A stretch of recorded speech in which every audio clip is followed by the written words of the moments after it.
Ma'am వరుసగా ఒక 5-6 times IVF fail అయిన వాళ్ళు మళ్ళీ ఐవీఎఫ్‌కి ట్రై చేస్తే యూజ్ ఏమైనా ఉంటుందంటారా?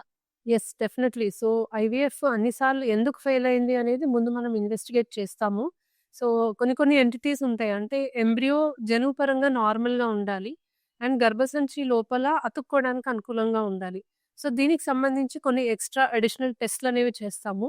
అండ్ నార్మల్ యూప్లాయిడ్ అంటే జెనెటికల్లీ నార్మల్ ఎంబ్రియోని సెలెక్ట్ చేసి కొన్ని అడిషనల్ మెడికేషన్స్ వాడి మనం ట్రై చేస్తే సక్సెస్ అవ్వడానికి ఛాన్సెస్ ఇంప్రూవ్ అవుతాయి. సో, అన్ని ఐవీఎఫ్స్ ఫెయిల్ అయినా కూడా నిరాశ పడాల్సిన అవసరం లేదు. ఫస్ట్ ఆఫ్ ఆల్ ఎక్కడ చేశారు? దానికి సంబంధించిన రిపోర్ట్స్ ఏంటి? ఏమేమి ఇన్వెస్టిగేషన్స్ చేసి మీరు ఆ ట్రీట్మెంట్ తీసుకున్నారు? తర్వాత ఎటువంటి మెడిసిన్స్ వాడారు? ఇవన్నీ కూడా మేము డీటెయిల్‌గా ఎగ్జామిన్ చేసి చూసి నెక్స్ట్ మీకు ట్రీట్మెంట్ ప్లాన్ అనేది చెప్తాం. సో, హోప్ లూజ్ చేసుకోవాల్సిన అవసరం లేదు. ఖచ్చితంగా ట్రై చేయొచ్చు.